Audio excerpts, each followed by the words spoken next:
নমস্কাৰ স্বাগতম এয়া হৈছে অপৰাধমা ষ্টুডিঅ'ত মই প্ৰাঞ্জল গণৰাজ্য দিৱসলৈ মাজত মাত্ৰ দুদিন থকা অৱস্থাত কাকপথাৰত আতংক এটা সন্দেহজনক গৰাকীবিহীন বেগৰ বাবে হোৱা দোৱা লাগিল কাকপথাৰত থানা চাৰিআলিত পৰি থকা বেগটো দেখি পলাই পত্ৰং দিলে স্থানীয় ৰাইজে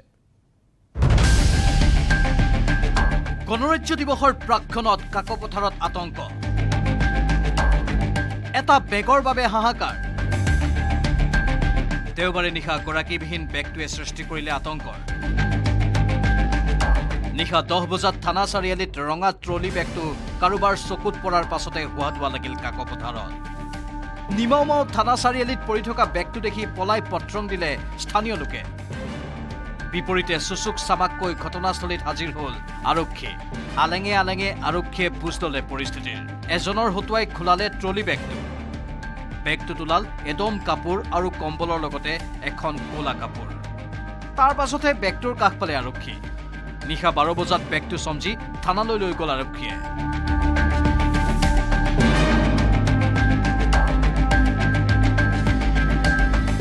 কাকপথাৰ চাৰিআলিত আপোনাৰ 2 ঘণ্টা মান অলপ সমগৰম হ'ল তাৰ পাছত ওসি ছাৰ আহিলে উদ্ধাৰ কৰিলে উদ্ধাৰ কৰাৰ পিছত এটো কোলা কাপোৰ এটা ওলালে বহুত ডাঙৰ কোলা কাপোৰ ওলালে কম্বল চম্বল আছিলে কম্বল চম্বল গামোচা আছিলে কিবা কিবি ওলাওঁতে এইটো থানাত আকৌ উদ্ধাৰ কৰি লৈ গ'ল পাছে ৰঙা ৰঙৰ ট্ৰলি বেগটো সমজি ল'লে যদিও এতিয়াও আৰক্ষীয়ে সন্ধান পোৱা নাই বেগটোৰ গৰাকীৰ গণৰাজ্য দিৱসৰ প্ৰাক্ষণত আৰক্ষীয়ে নিশ্চিত নিৰাপত্তা বেষ্টনী গঢ়ি তোলা তিনিচুকীয়া জিলাত ৰঙা ৰঙৰ গৰাকীবিহীন এই ট্ৰলি বেগটোৱে সৃষ্টি কৰিছে চাঞ্চল্যৰ দিগপুৰৰ পৰা ৰীনা কাকতি গগৈৰ report news 18 Assam north east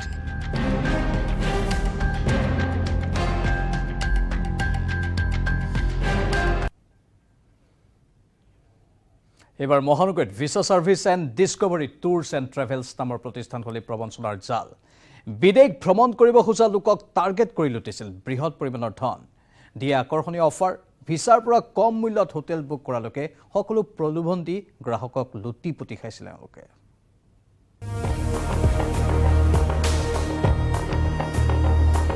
মহাপ্ৰবঞ্চক Anshuman পালক গ্ৰেপ্তাৰ মহানগৰীত visa service and discovery tours and travels নামৰ প্ৰতিষ্ঠান খুলি প্ৰবঞ্চনাৰ জাল মেলিছিল অংশুমান পালে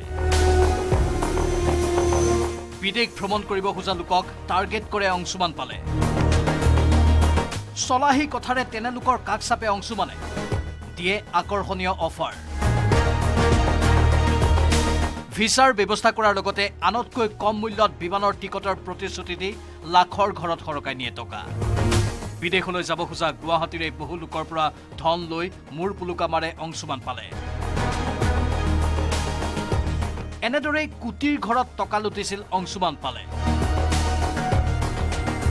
লণ্ডনলৈ যাব খোজা এইজন লোকৰ পৰা অংশুমানে লুটিলে 1,80,000 টকা কি নামটো কি ট্ৰেভেল এজেন্সিটোৰ এই ডিস্কভাৰী টুৰছ এণ্ড ট্ৰেভেলছ তেওঁ গৈ পেলাই মোৰ ঘৰৰ পৰা মানে তো নিজে গৈছিলে কুপনটো তেওঁলোকৰ মানে ট্ৰেভেল এজেঞ্চিৰ কিছুমান কুপন বিক্ৰী কৰে যেতিয়া আমিতো ধৰক 8 মাহ মান আগত বুক কৰিছিলোঁ কনফাৰেঞ্চত যেতিয়া যাম আৰু ভিজা চিজা চব টিকেটটো প্ৰভাইড কৰাৰ কথা আছিলে আচ্ছা সব তেওঁলোকে কৰি দিম বুলি কৈছিলে তেওঁলোকে আচ্ছা অংশুমানৰ টাৰ্গেট হৈছে মহানগৰীৰ আন বহুজন অংশুমান পালৰ বাতৰি সম্প্ৰচাৰ হোৱা দেখি চানমাৰী থানা ওলালহি এজন অধিবক্তা নিউজিলেণ্ডলৈ যাবলৈ ওলোৱা বন্ধু এজনৰ পৰা বিমানৰ টিকটৰ নামত কেইবা লাখো টকা লুটি নিয়াৰ অভিযোগ অধিবক্তাগৰাকীৰ বন্ধু থাকে বেংগলোৰত শনিবাৰে ফোন কৰিছিলে টিকেট মই বনাইছিলোঁ কোভিডৰ টাইমত তেতিয়াৰ পৰা মোক টিকেট আজি দিওঁ কালি আজিলৈ দিয়া নাই আজি 2 বছৰ 3 বছৰ হৈ গ'ল ক'ত যোৱা কথা আছিল আপোনাৰ বন্ধুজন মোৰ বন্ধুজনৰ ছোৱালী ভিজাৰ কাৰণে সি এপ্লাই কৰিছিলে নিউজিলেণ্ড কিন্তু টিকেট হাতত নহ'লে ভিজা ল'ব নোৱাৰে তালাক 3,80,000 টকা আছিলে টিকেটৰ আৰু ভিজা ফিজ মিলাই গোটেই মিলি কিমান টকা বন্ধুজনৰ পৰা প্ৰায় এতিয়া হিচাপ কৰি আছে সি মানে 12 লাখ প্লাছ কৰিছে বিদেশ যাত্ৰা কৰিব খোজা মহানগৰীৰে 100 জনৰো অধিক লোকৰ পৰা প্ৰবঞ্চক অংশুমান পালে কোটিৰ ঘৰত টকা লুটাৰ সন্দেহ প্ৰতিজন ভুক্তভোগী আমাৰ লগত তেতিয়া আমি 500জন মান তাৰমানে কনফাৰেঞ্চত যোৱাৰ কাৰণে মানে কোটি কোটি টকা লুটিছে ইমানৰ পৰা বহুত কোটি টকা সেইখিনি ঘূৰাই দিয়াৰ কাৰণে কেতিয়াবা আপুনি তেখেতক যোগাযোগ কৰিছিল নাই বহুত যোগাযোগ কৰা হৈছে কি কৰিছে টাইম দি থাকে অহা সপ্তাহ চানমাৰী আৰক্ষীৰ জালত পোহৰলৈ আহিব ট্ৰেভেল এজেঞ্চি খুলি লুণ্ঠনৰ জাল তৰা অংশুমান পালৰ কীৰ্তি কাহিনী। ভাস্কৰজ্যোতি হাজৰিকাৰ report, news 18 Assam north east.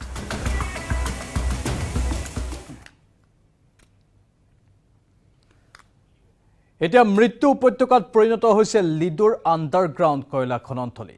বিষাক্ত গেছৰ প্ৰকোপত এই কয়লা খননথলীতে মৃত্যু হৈছে 2জনকৈ শ্ৰমিকৰ। মৃত্যু হোৱা শ্ৰমিক 2জনক উদ্ধাৰৰ চেষ্টা নকৰাৰো অভিযোগ উত্থাপন হৈছে।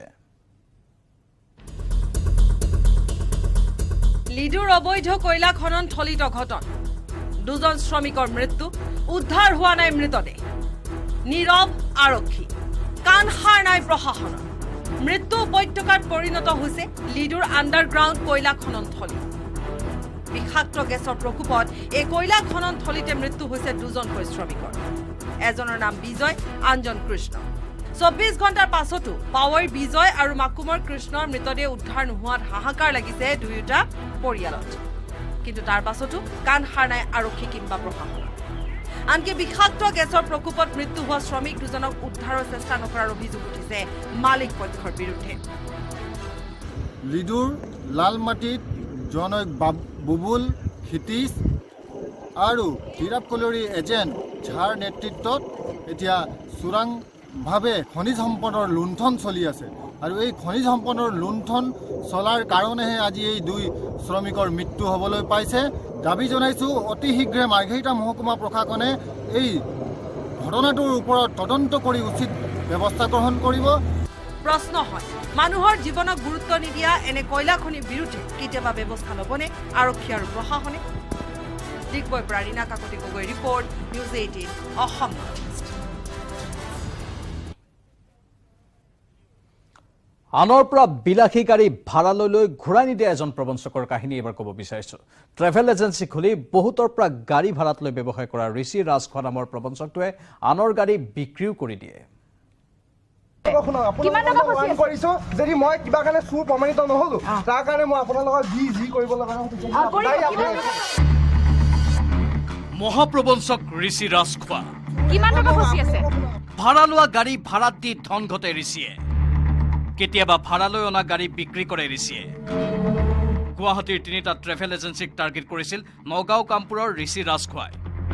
Self drive agency, go easy tour and travel আৰু পিক কাৰ নামৰ ট্ৰেভেল এজেঞ্চি কেইটাৰ পৰা গাড়ী ভাড়ালৈ লৈ বেপাৰ চলোৱা ঋষি দিনে দিনে হৈ পৰিল বেপৰোৱা। ভাড়ালৈ গাড়ী আনি ধন নিদিয়ে ঋষিয়ে, কিন্তু সেই গাড়ী ভাড়ালৈ দি ঘটে ধন। কেতিয়াবা ভাড়ালৈ অনা গাড়ী বিক্ৰীও কৰি দিয়ে কামপুৰীয়া ঋষি ৰাজখোৱাই। টকাৰ খকে মূৰত ধৰা ঋষিয়ে এবাৰ ভাড়ালৈ অনা গাড়ী বিক্ৰী কৰিলে এজন আত্মীয়। তাৰ পাছতে খোল খালে ঋষি ৰাজখোৱাৰ মুখা। প্ৰবঞ্চক বুলি ক'ব লাগিব, চুৰ নহয়। গাড়ী ৰেণ্টত লৈ যায়, অলপ দিয়ে, কেতিয়াবা নিদিয়ে। মালিকবিলাকক বিশ্বাস হৈ যোৱাৰ কাৰণে আৰু গাড়ী দিছে। তো আমাৰ 3টা এজেঞ্চিৰ পৰা তেওঁ 10টা গাড়ী লৈ গৈছিলে। এটা মালিকৰে চকা আছিলে, আমি সেইখিনি উদ্ধাৰ কৰিছোঁ। এটা গাড়ী উদ্ধাৰ কৰিবলৈ আমাৰ বাকী আছে। ঋষিৰ কাণ্ড পোহৰলৈ অহাৰ পাছতে গাড়ী ভাড়া দিয়া 3 এজেঞ্চিৰ কাষ চাপিল দিছপুৰ আৰক্ষীৰ। এজেঞ্চি 3টাই এজাহাৰ দাখিল কৰাৰ পাছতে কামপুৰত অভিযান চলাই আৰক্ষীয়ে 9খন গাড়ী জব্দ কৰি গ্ৰেপ্তাৰ কৰিলে Rishi Rajkhowa. Total 10 numbers of vehicle লৈ গৈছিলে। এটা বেচিছে কাবাক নিজৰ বুলি কৈ, আৰু বাকী বেলেগ বেলেগ জেগাত সি ফাৰ্দাৰ কাবাক দিছিলে, কাবাক ভাড়াত দিছে, মাহেকীয়া ভাড়াত নিজৰ গাড়ী বুলি কৈ। এইখিনি আমি তদন্তত এইখিনি উলিয়াম আমি অতি সোনকালে। গ্ৰেপ্তাৰ হোৱাৰ পাছতো দমি নগ'ল ঋষি ৰাজখোৱা। বাতৰি সংগ্ৰহ কৰিবলৈ যোৱা সাংবাদিককো ধমক দিলে ঋষিয়ে। প্ৰমাণিত হয় তেতিয়াহ'লে আপোনালোকে চুৰ বুলি মোক নিউজ উলিয়াওক। যদি মই কিমান টকা ফচি আছে, কিমান টকা ফচি আছে, সেইটো নহয়। যদি মই চুৰ কিমান টকা ফচি আছে, কিমান টকা ফচি আছে, কৰিছো, যদি মই কিবা কাৰণে চুৰ প্ৰমাণিত নহলো তাৰ কাৰণে মই আপোনাৰ লগত যি কৰিব লগা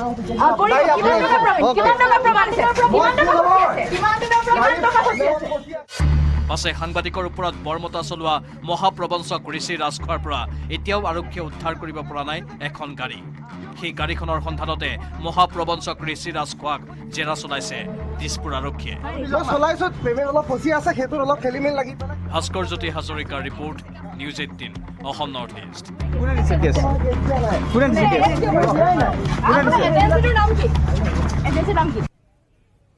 অৱসৰপ্ৰাপ্ত ন্যায়াধীশ বিপ্লৱ কুমাৰ শৰ্মা আয়োগৰ তদন্তত খেলিমেলি পোৱা অসম লোকসেৱা আয়োগৰ বিষয়াসকলৰ বিৰুদ্ধে পুনৰ তদন্ত আৰম্ভ আৰক্ষীৰ তদন্তকাৰী বিষয়া সুৰজিৎ সিং পানেশ্বৰে প্ৰাক্তন পৰীক্ষা নিয়ন্ত্ৰক নন্দবাবু সিনহাক জাৰি কৰিছে জাননী।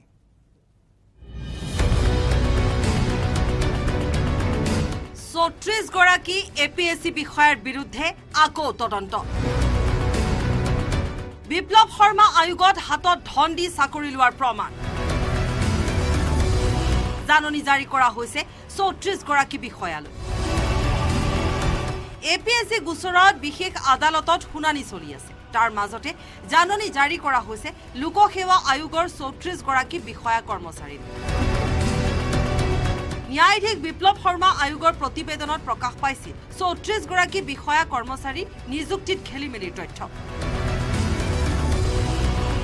60 অফিচাৰ আৰু 14 আদাৰৰ এগেইনষ্টে আমি অলৰেডি চাৰ্জশ্বিট 12টা চাৰ্জশ্বিট দাখিল কৰিছোঁ। ইতিমধ্যে ট্ৰায়েলো আৰম্ভ হৈছে। আয়োগে কিছুমান তেওঁলোকৰ অবজাৰভেশ্যন আছে। গভৰ্ণমেণ্টৰ ফালৰ পৰা এটা কমিটি গঠন কৰি দিয়া হৈছিলে, ডাইৰেকশ্যন দিছে আমাক। এভিডেঞ্চ নোহোৱাকৈ কাকো আমি ধৰিব নোৱাৰোঁ আৰু আমাৰ investigation purely based on scientific investigation. Evidence নথকাকৈ কাকো আমি কৰাপ্ত কৰিব নোৱাৰোঁ বা কাৰো এগেইনষ্টে আমি চাৰ্জশ্বিট দাখিল কৰিব নোৱাৰোঁ। গতিকে আকৌ আমি ডিটেইল কৰিম, লাহে লাহে কৰিম, সময় ল'ব অলপ আমি। বিপ্লৱ শৰ্মা আয়োগে 2013ত নিযুক্তি পোৱা ৩৬ গৰাকীৰ বিৰুদ্ধে ধন দি চাকৰি লোৱাৰ তথ্য প্ৰমাণেৰে অসম চৰকাৰ আৰু আদালতত দাখিল কৰিছিল প্ৰতিবেদন। ইয়াৰ সমান্তৰালকৈ 2014 চনৰ নিযুক্তি প্ৰক্ৰিয়াৰ খেলিমেলি লৈ হৈছিল তদন্ত। ইয়াৰে সমান্তৰালকৈ 2014 চনৰ নিযুক্তি প্ৰক্ৰিয়াৰ খেলিমেলি লৈও চলিছে তদন্ত।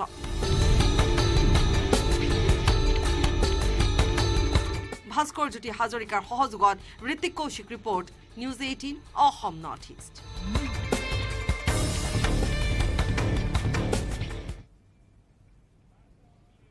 টেকেল খিলাই ঘূৰি ফুৰা নিৰ্লজ্জ অপৰাধীৰ আৰু বহু খবৰ আছে, জনাই থাকিম বিৰতিৰ পাছত। সাধাৰণ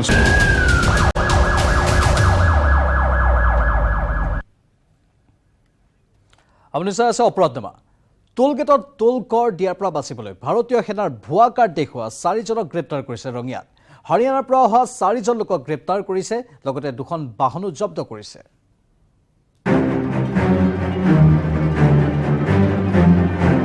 ৰঙিয়া ৰেল ষ্টেচনৰ সন্মুখত 2খন গাড়ী, এখনৰ ৰেজিষ্ট্ৰেশ্যন হাৰিয়ানাৰ, আনখন দিল্লীৰ। দেওবাৰে নিশা সন্দেহজনক অৱস্থাত ৰৈ থকা গাড়ী 2খন দেখি ৰৈ গ'ল তহলদাৰী আৰক্ষী। বিচাৰ খোচাৰ চলাওঁতেই আৰক্ষীয়ে সন্ধান পালে গাড়ীৰ গৰাকীৰ লগতে 2জন সতীৰ্থৰ। নবীন কুমাৰ, সৰজিৎ, জীৱন আৰু মনু শৰ্মা নামৰ হাৰিয়ানাৰ 4জন লোকক সোধা পোছা কৰোঁতে এজনে দেখুৱালে ভাৰতীয় সেনাৰ আই কাৰ্ড।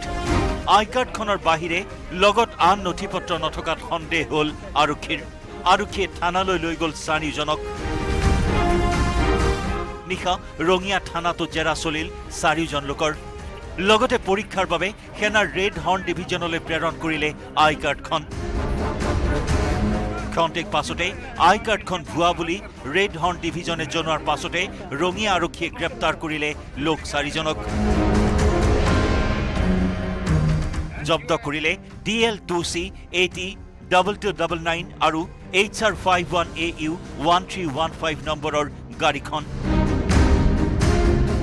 আৰক্ষীৰ জেৰা টোল গেটত ধন দিয়াৰ পৰা সাৰিবলৈ এইদৰে সেনাৰ ভুৱা আই কাৰ্ড ব্যৱহাৰ কৰাৰ কথা জনালে ধৃত লোককেইজনে। আৰ্মি পাৰ্চনেল বুলি ক'লে, বাকী একো ডকুমেণ্টছ দেখাব নোৱাৰাত থানালৈকে লৈ আহিছিলোঁ। Red horn division army camp থকাৰ পাৰ্চনেলৰ লগত আমি ভেৰিফাই কৰিলোঁ। সিহঁতি ক'লে আইডেণ্টিটি কাৰ্ডখন ফেক বুলি। তেখেতে ক'লে মানে টল বচাবৰ কাৰণে। মানুহকেইজন হাৰিয়ানাৰে। ইয়াতে বৰ্তমান আমি ইনভেষ্টিগেশ্যন চলি আছে, এইটো কিয় আহিছিলে এইটো আমি ক'ব পাৰিব নোৱাৰিম এতিয়া।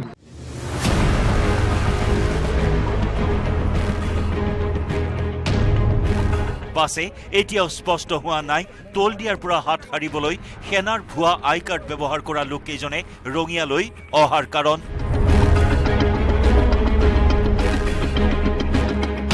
ৰঙিয়াৰ পৰা ইনামুল ইছলামৰ report, news 18 Assam north east.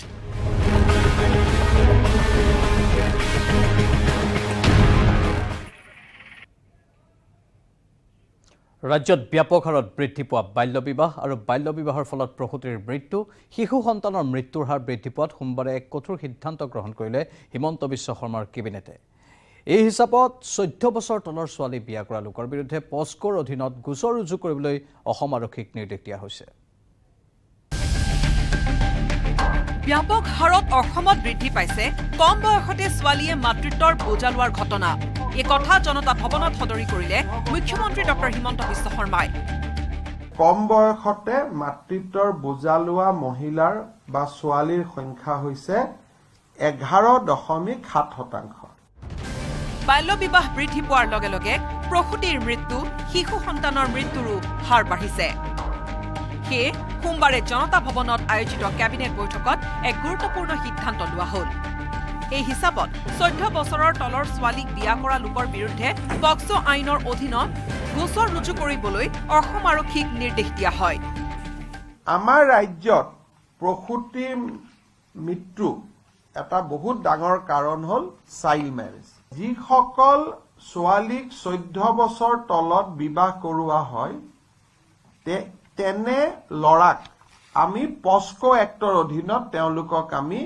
আইনৰ আউটাৰ ভিতৰলৈকে আনিম আৰু পক্সো এক্টৰ জৰিমনা হৈছে যাৱজ্জীৱন কাৰাদণ্ড আৰু 14ৰ পৰা 18 বছৰৰ ভিতৰত যি চাইল্ড মেৰেজ হ'ব তাৰ শাস্তি আইনত লিখা আছে 2 বছৰৰ কাৰণে পানিশমেন্ট হয় বাল্য বিবাহ কৰা লোকসকলক গ্ৰেপ্তাৰ কৰিবলৈ ৰাজ্যজুৰি অভিযান চলাবলৈ দিয়া হৈছে নিৰ্দেশ এই অভিযান 15 দিনৰ ভিতৰত আৰম্ভ কৰিব আৰক্ষীয়ে কেবিনেটে আজি আৰক্ষী বিভাগক নিৰ্দেশ দিছে যে এটা সমগ্ৰ অসমতে ৰাজ্যজুৰি বৃহত্তৰ অভিযান চলাব লাগে যিসমূহে শিশুক বিয়া কন্যা সন্তানক কম বয়সতে বিয়া কৰাইছে তেওঁলোকক গ্ৰেপ্তাৰ কৰিব লাগে তেওঁলোকক এৰেষ্ট কৰিব লাগে তেওঁলোকক আইনৰ ওচৰত তেওঁলোকক লৈ আহিব লাগে ৰাজ্যত 1 লাখতকৈও বেছি হৈছে বাল্য বিবাহ পিছে সকলোকে গ্ৰেপ্তাৰ কৰিবনে আৰক্ষীয়ে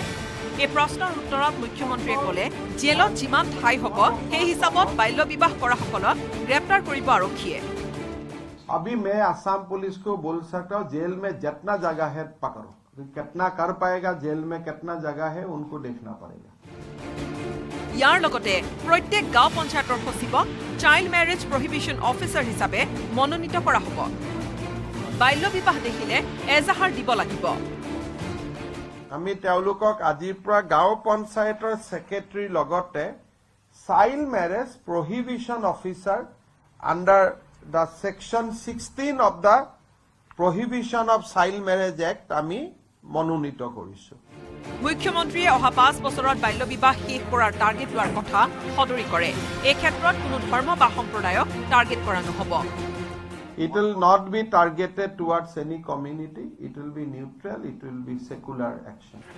কেমেৰা প্ৰভা সিঙৰ সৈতে বিজু কুমাৰ ডেকাৰ report news 18 Assam north east আৰু